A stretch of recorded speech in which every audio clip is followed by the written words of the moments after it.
Primeiro, boa tarde a todos. É com grande satisfação, imensa satisfação, amor, que eu estou novamente nessa casa, minha casa de coração, a casa onde eu desenvolvi a psicografia, e que hoje, através dessas canalizações, dessas psicografias, eu pude fazer o primeiro livro, A Tempestade, da trilogia Os Filhos da Tempestade.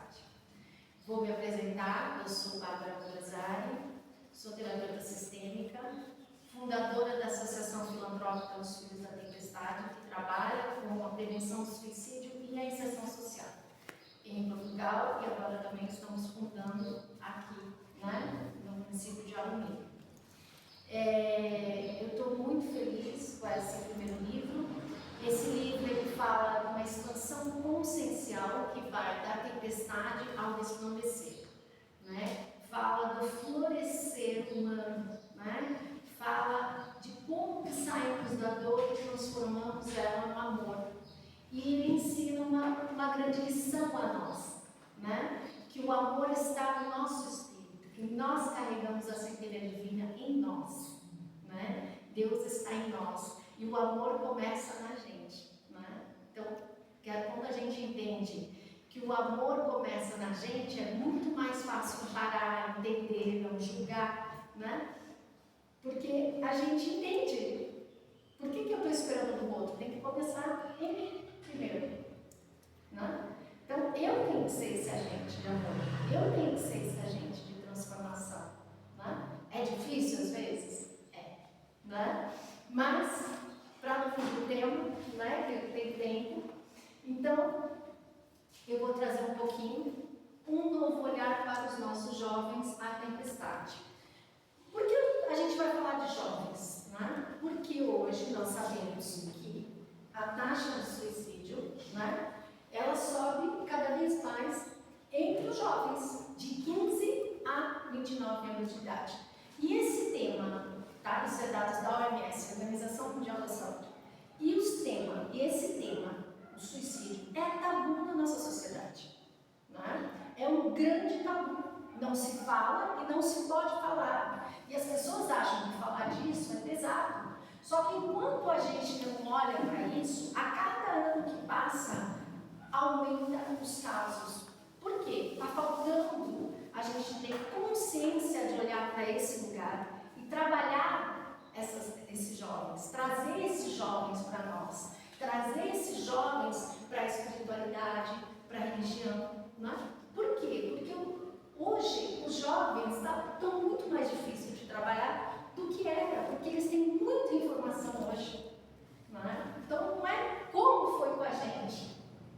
A gente foi de um jeito, a gente brincava na rua, A gente tinha outras distrações, o nosso mundo era diferente, Então as gerações vão mudando e o nosso olhar, a nossa consciência tem que acompanhar. Nós precisamos dar estrutura para esses jovens, para que eles possam entender que eles têm espaço na sociedade e que eles podem sim pertencer e fazer parte, Mesmo com as diferenças que eles têm, mesmo com as dúvidas, mesmo com as dificuldades. Aqui começa o chamado Dama Botê, Assim começa a tempestade, o primeiro volume da trilogia, Por que eu falo da Dama Botê e da ancestralidade? Porque esse livro foi um grande presente, do universo, foi um grande presente no sentido que ele foi psicografado em 3 anos, E ele não foi psicografado totalmente, ele foi psicografado através de poesias míticas que conversam com o inconsciente, e cada poesia era um capítulo. Mas para preencher esse capítulo, eu tinha que vivenciar a história.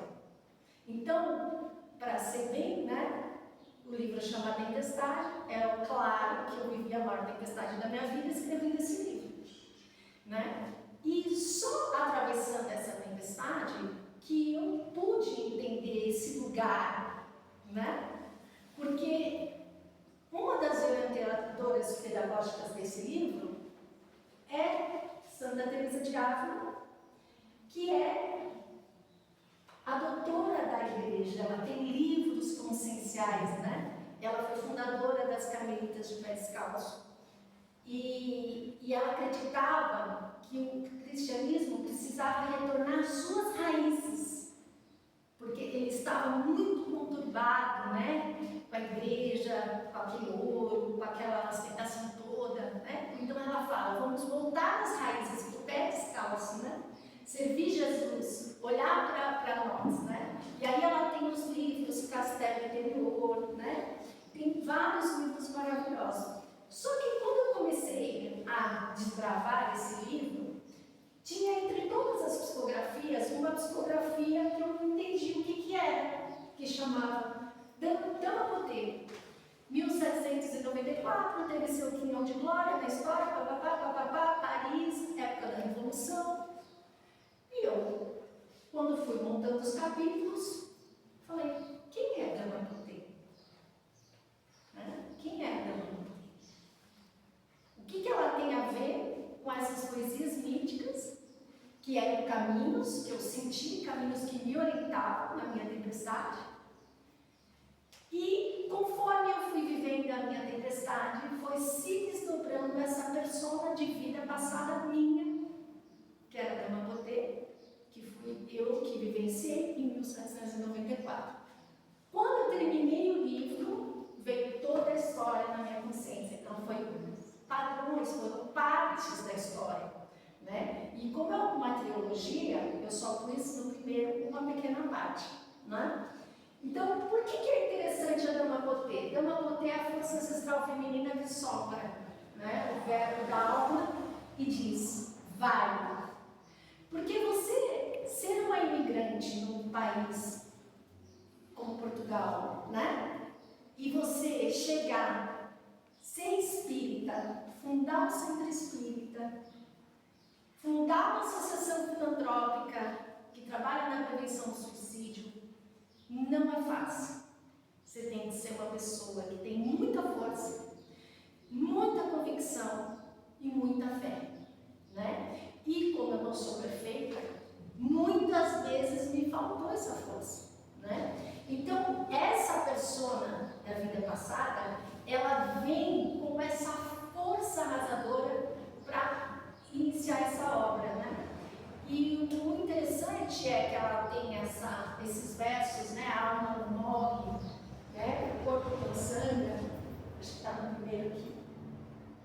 A alma não morre, a verdade não sangra, a luz não se apaga. Dama Potê, né? Que é uma coisa de força mesmo.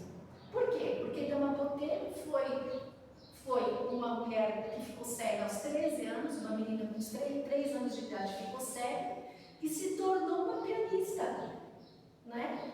E as obras de piano dela hoje se encontram aí, né? Então, e dava aula, né? E aí a história da pedagogia, né? Para as meninas cegas, porque ela acreditava no quê? Na inserção social, na força das mulheres, em todos os desafios que ela teve que vivenciar, por ser mulher, por ser cega, deficiente. Ela foi uma das pacientes do Mesmer, né? Então começa aí a história, né? Então começa o magnetismo, como que ela foi acreditando na questão do espírito, da energia, da força, porque ela foi vivenciando aquilo, né? E infelizmente ela tira a própria vida com 60 e tal anos, né? Que sou eu. Então, isso resume a minha missão também, né? Interessante que quando se desdobra essa história, eu termino o livro e eu falo, eu tirei a própria vida, né? Então, é um momento crucial. Foram 3 dias depois de fechar o livro com a editora, né? Por quê? Uma pessoa muito forte, uma pessoa que fundou escola na Suíça, que fez o que aconteceu, mas não soube enfrentar a solidão final, né? A solidão. Então é muito interessante porque eu também tenho um problema muito grande com a solidão. Então eu me vejo nesse lugar, né? É interessante que você vai se desbravando e vai olhando para isso, não é? Então, assim começa esse volume. Eu vou falando dessa força ancestral, da força do feminino, da força da mulher, né? E o que uma pessoa está vivendo um lugar de tempestade, que está vivendo uma depressão, que está numa crise de pânico, que está desistindo da vida, né? O que ela precisa quando ela pega um livro para ler, para que aquele livro ajude? Força, né? Então esse é o primeiro capítulo do livro. E a gente vai falando dessa força, como atravessar, né? Porque a tempestade é um movimento que nos purifica, que nos amadurece, que nos desperta, né? Como vai ressignificando esse lugar. E depois a gente vai direcionando essa força dentro do que a gente quer trabalhar para os jovens, né? Quando a gente olha para os jovens, o que a gente vê? Jovens interconectados e desconectados de si mesmo, né? Hoje é cada vez mais superficial os vínculos. Os vínculos afetivos são superficiais. E quando o vínculo afetivo é superficial, fica muito sensível, né? A vida fica muito suscetível, fica muito vulnerável, né? O que nos faz ter mais força de vida, ter mais capacidade de querer enfrentar, né? Essa força do vale? O que nos faz? Aonde nos leva? O pertencimento. Mas para pertencer, nós temos que ter vínculos saudáveis, vínculos significativos na nossa vida, né? Que são são os vínculos significativos que são as nossas âncoras diante da tempestade. É o que nos mantém de pé, né?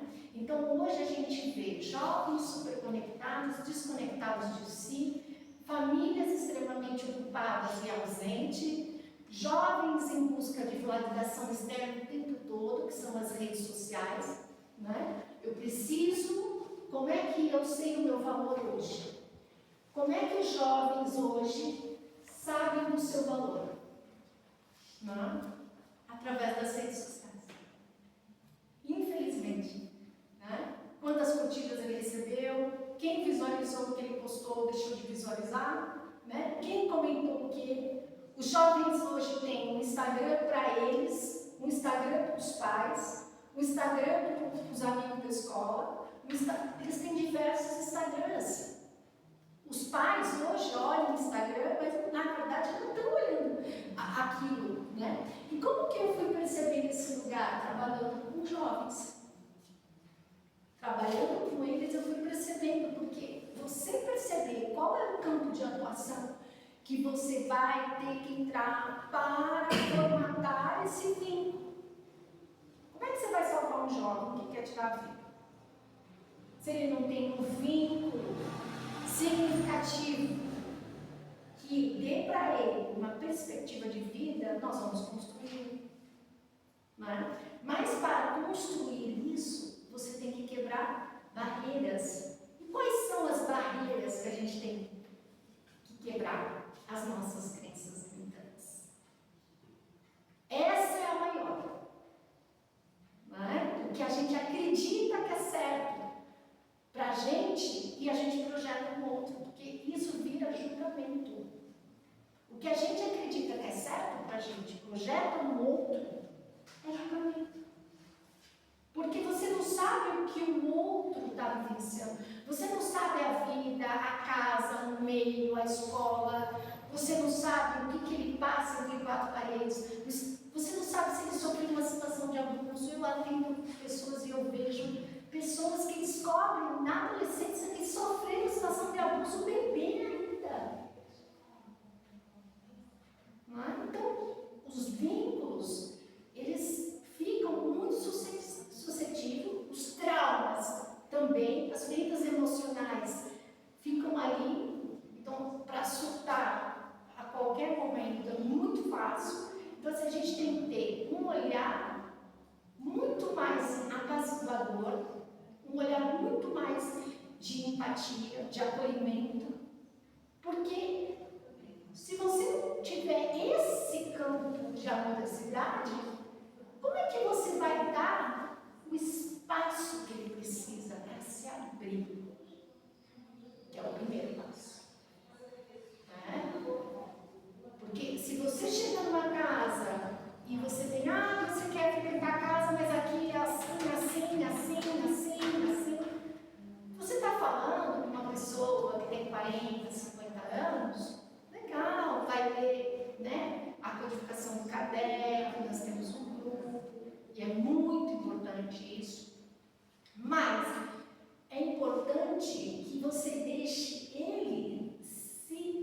chegar e sentir esse momento de florescer, né? Porque a hora que ele está na tempestade, ele só quer se ancorar em algo, ele não quer mais cobrança, né?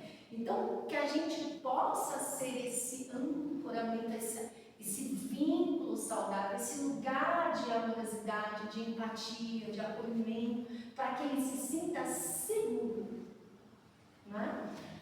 Quando a gente fala de segurança, né, a gente fala de toda a regulação do sistema nervoso central, né? Quando a gente trabalha com terapia e estuda a teoria do nervo polivagal, tem diversas teorias aí, né? Nós sabemos que o quê? Todas as pessoas que vivem conflitos conscienciais, né, traumas, elas têm desregulação do sistema nervoso central.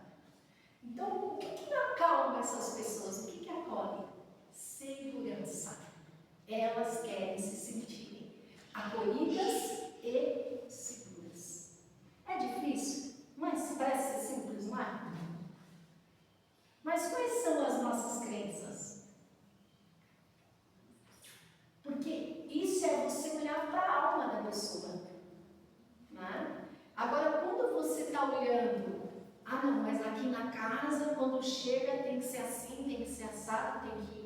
Aí tem, eu sei que uma casa demanda muito trabalho, né? Eu sei como é, e tem muitas pessoas que ajudam, muitas pessoas, cada um acha uma coisa, cada um quer uma coisa, às vezes nem sempre tem um consenso de todas as coisas, né? Mas é importante que seja olhado para os nossos jovens um novo olhar, e esse é o tema da palestra. Não é? Qual é o novo olhar? Porque a casa espírita, ela não está sendo lugar de jovens, gente. Eu ando por aí, né? Eu poderia mentir, tá? Eu podia ser mais assim, mas a gente não vê a dificuldade de inserir os jovens nessa parte de espiritualidade, não é nem de religiosidade, é espiritualidade. É muito importante. Eu tenho exemplos disso, eu sei como modifica, não é? Aqui é o que a gente falou dos dados da OMS, né? E eu ponho aqui, o amor do Cristo se inicia em nós, é a personificação do amor na humanidade. Ninguém vai ao Pai se não for por mim, né? Fala Jesus. Significa que ninguém se conecta ao todo se não for através do amor. Por que eu pus a conexão com o todo, né? Porque quando eu comecei a escrever esse livro, eu não alcançava muito as poesias que eram ditadas ali. Eu não entendia para mim. Nossa, que complicado, essa palavra aqui eu não entendo, essa palavra aqui eu vou adicionar e tal. Quando começou a fazer a junção e eu fui estudando os livros quais eu fui direcionada a estudar, eu comecei a perceber a profundidade daquilo. E o quanto aquilo era profundo, o quanto aquilo remetia à alma, o quanto aquilo trazia uma literatura mítica, né? Que é a literatura que conversa com o seu inconsciente, com a sua alma. Né? Então, foi nesses lugares que eu fui começando a perceber. Né? O que é se esvaziar? Né? Quando a gente fala de se esvaziar de si mesmo, nós temos que falar da questão de tudo que a gente acredita que é conceito totalmente certo, né? Aqui é uma parte do livro, tá? Por isso que eu pus aqui essa fala. Chama Esvaziar-se de si mesmo. Foi uma das psicografias que ela fala. Se desfaz toda minha filha diante da sua nova morada. Delibera na estrada e trabalha sobre a máxima do amor. Acredite, trabalhe e coloque-se na posição, né? Mariana de Quito. Essa passagem marca um ponto muito profundo, né? Que é quando você se esvazia das suas crenças limitantes. Porque quando nós falamos de casa espírita, nós estamos falando sempre de reforma íntima. Reforma íntima. Reforma íntima. Né? Mas sim, todo o evangelho, a reforma íntima. E o quanto é difícil essa reforma íntima, né? E aqui ela traz uma forma muito, assim, poética. Esvaziar-se de si mesmo. Quais são as coisas que a gente tem que se esvaziar? Que não nos servem mais? Qual foi as coisas que a gente pegou de alguém, né? Uma crença que a gente traz de família, uma crença que a gente traz de um processo que não é bom e a gente carrega aquela mochila pesada, né? E isso impede que você alcance o seu verdadeiro amor, o amor do Espírito. Não é? Porque o amor do Espírito, porque a gente tem, somos três, corpo, mente e espírito. O livro é uma trilogia porque é corpo, mente e espírito. Como é que a gente se conecta com o nosso espírito? Se esvaziando de si mesma. Porque eu só posso ir ao Pai se for através do amor. Se eu tenho crenças limitantes que me levam a julgamento, isso me impede. Se eu não consigo perdoar, isso me impede. Se eu acho que as pessoas que têm que ser ajudadas, XPTO, assim, assado, isso me impede. Porque quando a gente se abre consciencialmente para o novo, a gente tem que ter primeiro que se esvaziar de si mesmo. Porque senão você não tem espaço para o novo. Você vai bloquear. As suas crenças limitantes vão dizer, não é bem assim. Não, eu não acredito nisso. Não vai dar certo. Isso não vai acontecer. Não? Então a gente atravessar a tempestade está muito coligada a esse esvaziamento de si, né? Da nossa morada interior. E a tempestade é essa dor por ver esse vazio. Porque é difícil você se ver sem os conceitos antigos que você carregava. É um vazio existencial. Mas esse é o trabalho de Deus. Ele está fazendo o trabalho dele. Ele quer que a gente se esvazie das nossas crenças limitantes, porque Ele quer que a gente desperte o nosso espírito, desperte a nossa centelha divina, desperte o nosso amor. Então a dor é um processo consciencial para o despertar. Não tem como. Só que como a gente vem na sociedade, né?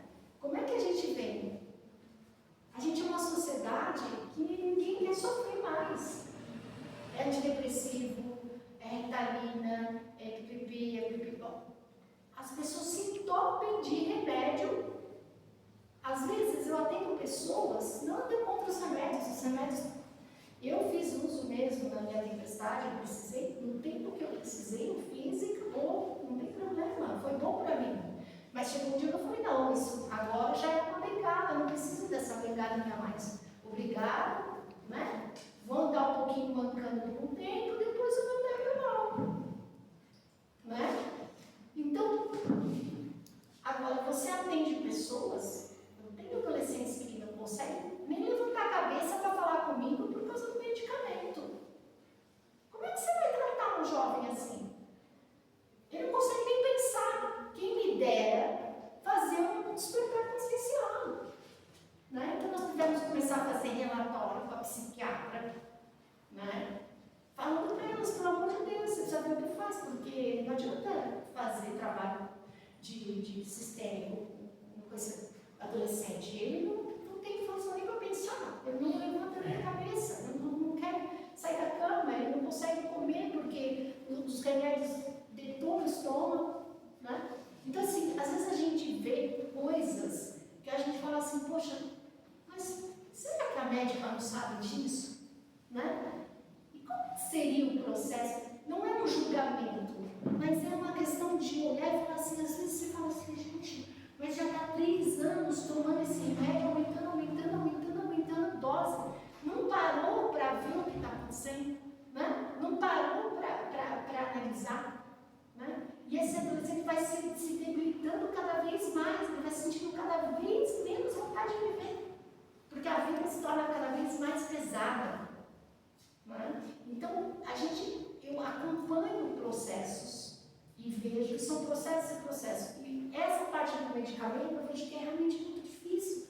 Porque até para você fazer um trabalho terapêutico, a pessoa tem que estar um pouco lúcida, né? Senão fica difícil da gente conseguir, né?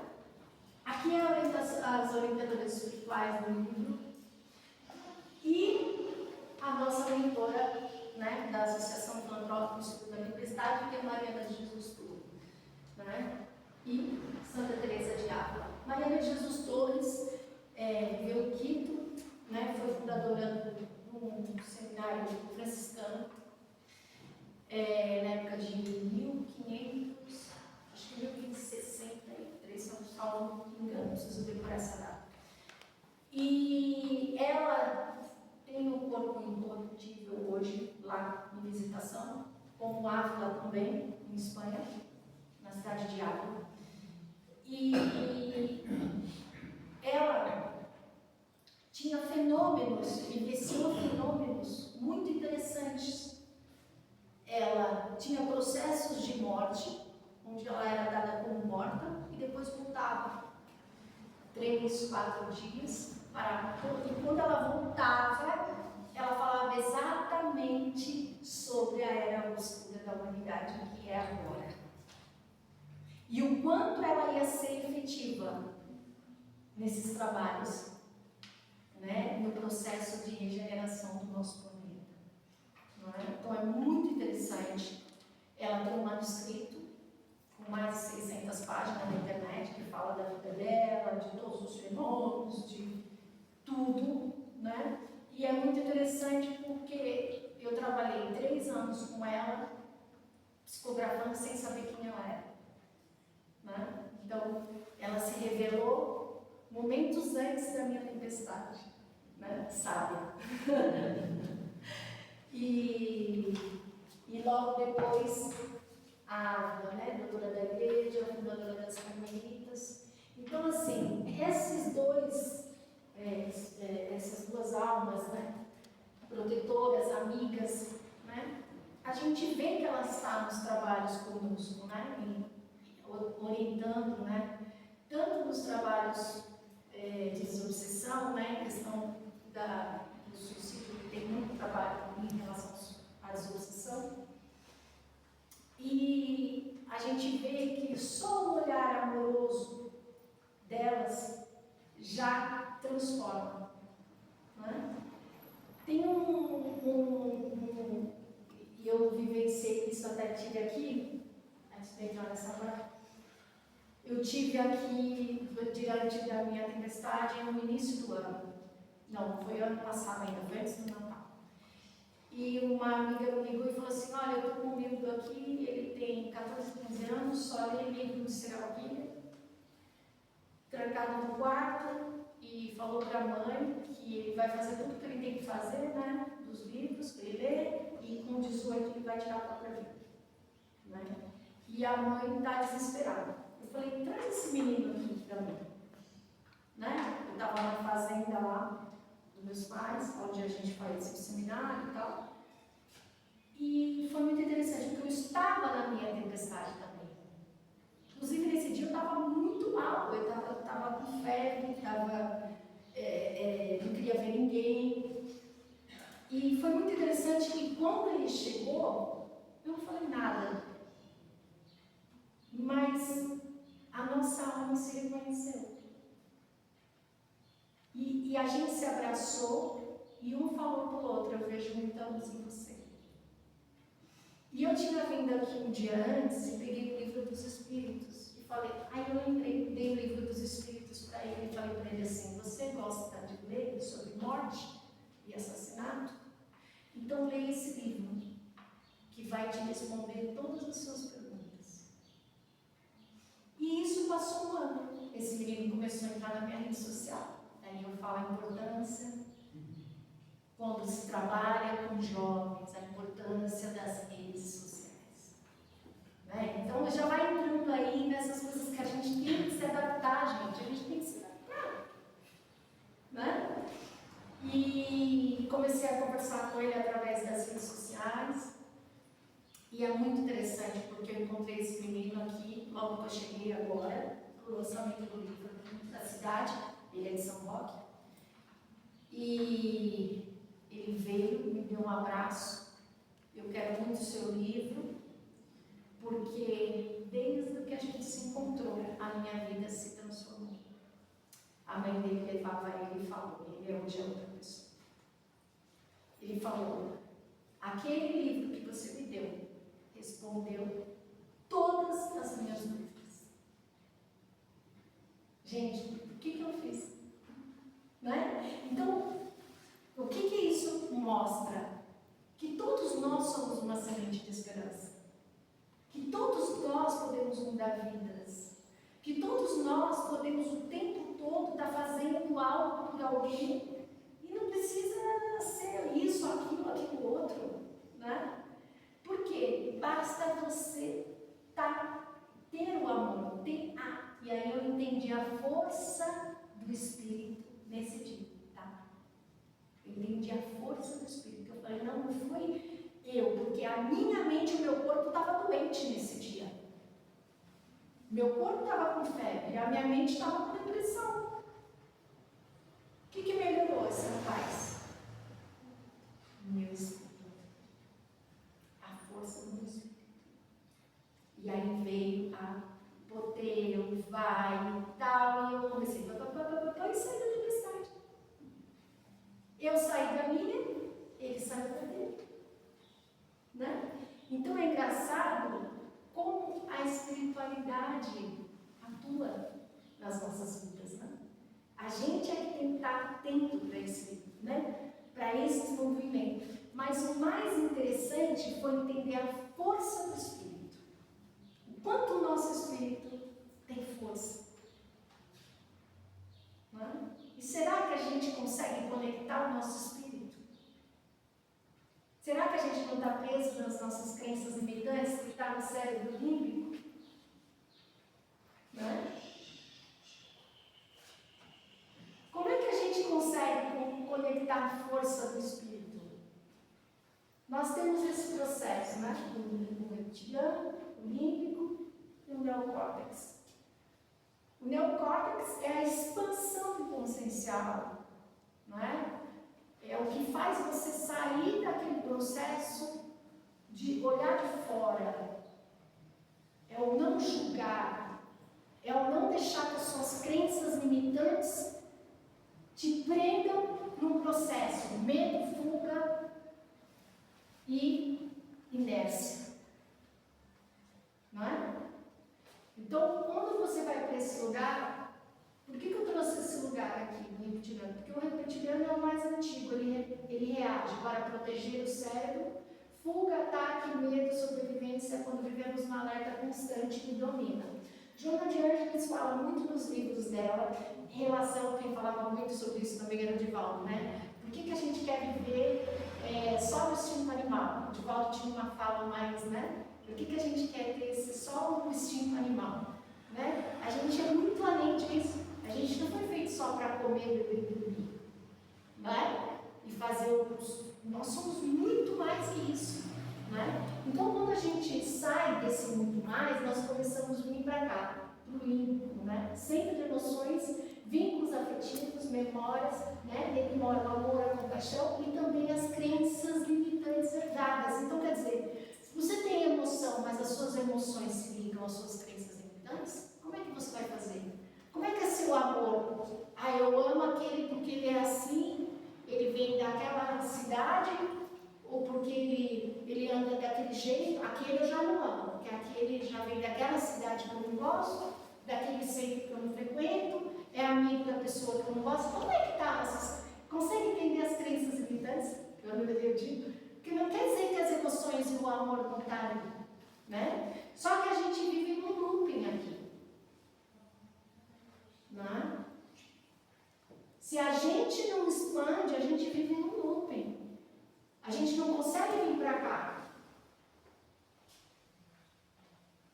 Aqui está a grande conexão, né? Está aquela assim, tive um insight. Tive um grande insight, né? Você fala, não, isso foi divino, não foi? né? Isso veio ali, foi uma inspiração, né? Foi uma inspiração, né? Então, essas inspirações que você fala. Você já percebeu que quando vem uma inspiração, você está com a alma muito elevada? Não sei quem trabalha, né? Uma inspiração, a gente geralmente está com a alma muito elevada, está leve, né? Tá, às vezes não pensando em nada, não está pensando em... Por quê? Porque a gente libera essa parte, né? Então é muito interessante, porque quando a gente consegue sair desse looping, né, a gente sai dessa jaula consciencial aqui, né? A liberdade do espírito. No capítulo A Jaula Consciencial, que está no livro, encontramos um dos ensinamentos mais profundos. O corpo pode ser aprisionado, mas o espírito é livre.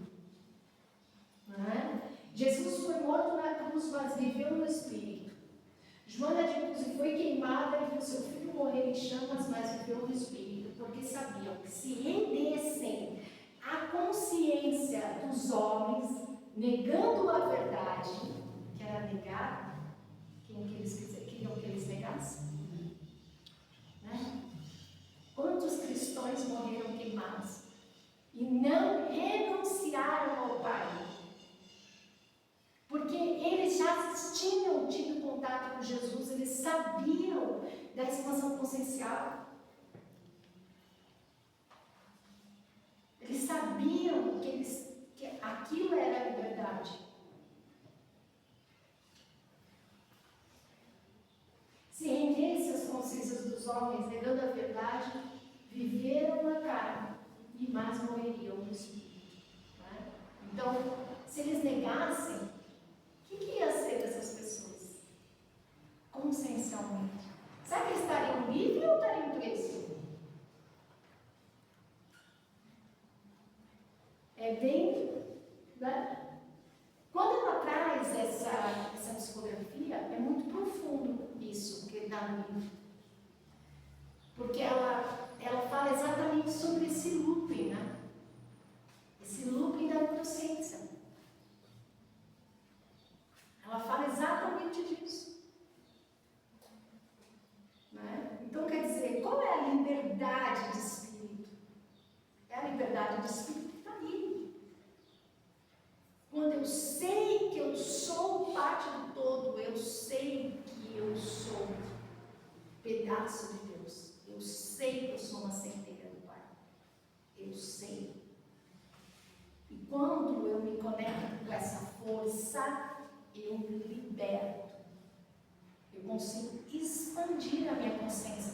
Eu consigo entender, eu consigo ver de longe, eu consigo amar, eu consigo entender que a força está no meu espírito e que o amor começa em mim. Não é no outro, porque no outro é a crença limitante da validação. Ah, ele não gosta de mim, eu também não gosto dele.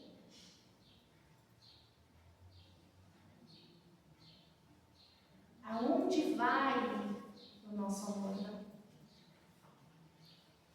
Então, essa parte é muito interessante. Né, que eu falo, eles escolheram permanecer fiéis à verdade interior, à Trindade universal, corpo, mente e espírito, em comunhão com o Pai e com tudo. Né? E aqui, para a gente finalizar, eu gosto dessa parte, quando a gente se comunica com jovens, no livro, né, e como Santa Teresa de Ávila é a doutora, né, doutora e muito conscienciosa, inteligente, né, com uma literatura maravilhosa, ela nos presenteou com um sistema que conversa com o inconsciente e comunica com os jovens. Então, esse livro, primeiro, ele tem dois personagens. Primeiro é falado sobre a importância, e depois ele tem dois personagens, são três, né? A Potê, que fala da força, o Lupin e o Narciso. O Lupin é o pensamento que se repete e aprisiona. Né? E o Narciso é o reflexo que encanta, mas afasta a verdade. essa parte é aquela parte da inocência, da consciência, da estrutura psíquica, que muitos, né, temos dificuldades de alcançar, às vezes, por estarmos fragmentados em dor, em trauma, né? A gente aprisiona ali, né, aquela dor, minha mãe não me ama, aí cresce com aquela dor, tá adulto e tá com aquele pensamento da criança de 3 anos, a minha mãe não me ama. Mas espera aí, você já está com 40 anos, 50. Você não acha que esse olhar que você está, não é dos 3 anos? Você não já viveu experiência suficiente na sua vida para entender a dificuldade que é a vida em si?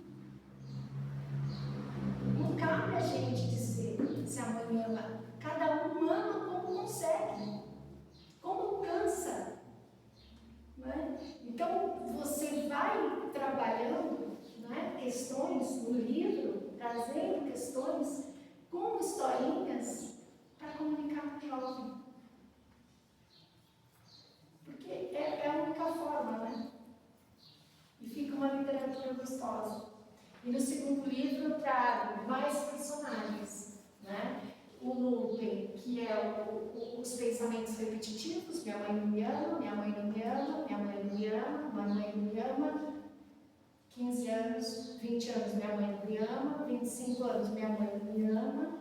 Aí começam os outros pensamentos, minha mãe não me ama, então eu não sou boa o suficiente, minha mãe não me ama, então eu não posso ser uma pessoa que as pessoas amem, não posso ser amada, né? E aí vem os loopings todos, né? Que nos impedem de avançar para a vida, que nos impedem de avançar para essa expansão consciencial. Né? E o Narciso, né? Ele é o que aprova, né? Ele é muito amigo do Lupin, Narciso, né? Porque um vale do outro, está tudo certo. Ele precisa que as máscaras dele sejam aprovadas, porque ele não tem força para mostrar quem ele realmente é. Né? Então ele tem que utilizar de máscaras. Né? Máscara que está feliz, mas não está. Né? Máscara que é inteligente, mas não está buscando ser realmente inteligente, só se acha esperto. Né? Então, aqui nós vamos contando as historinhas do livro. E no segundo livro nós entramos com outras histórias que entra para a pedagogia sistêmica, né? Que é um trabalho que os Filhos da Tempestade têm feito também nas bases das instituições, como escola, né? Nós tivemos no Conselho Municipal de Segurança aqui em São Roque. No dia 1º de dezembro eu estarei fazendo o lançamento do livro e uma palestra de pedagogia sistêmica e inserção social no Barão de Piratininga, aqui em São Roque, no Colégio Barão, dia 1º, às 6h30 da tarde, quem quiser comparecer, né? E depois eu vou falando de 2 personagens a mais, que vai entrar no segundo livro, que é o elfo de Brook e o asno. O elfo é o que se encanta com a beleza e se quebra, falando dos processos narcisistas, das máscaras, né? Das validações externas, do vazio existencial. E o asno é aquele que ele não questiona, não se encanta pelo belo, mas também não consegue expandir. Ele é constante, não se quebra, mas também nada acontece. Né? Depois nós temos a sombra, né? Então a gente vai comunicando através do livro com o inconsciente dos nossos jovens, né? Para que eles consigam despertar para o amor, despertar para a força que carregam em si e no espírito, né? E entender que quanto maior a tempestade, quanto maior o desafio, né? Maior é o propósito de alma que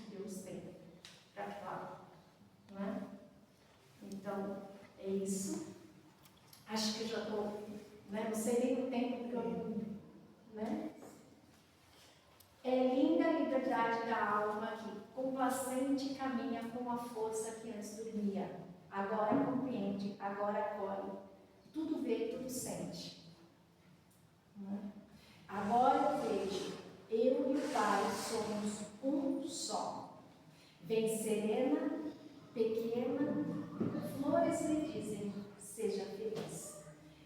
Aí ela esqueceu daquela, vem pequena, serena, contente e feliz. Flores lhe dizem, seja feliz. Essa foi a assinatura das psicografias até a revelação, né? Desse livro lá tem bastante. E assim, né?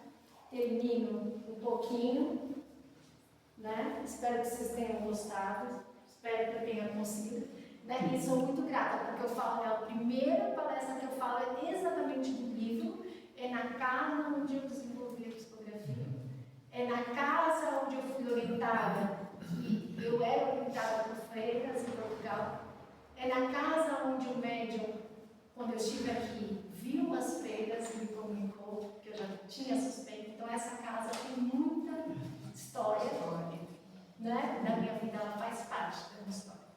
Muito obrigada. Muito obrigada a você. Muito obrigada.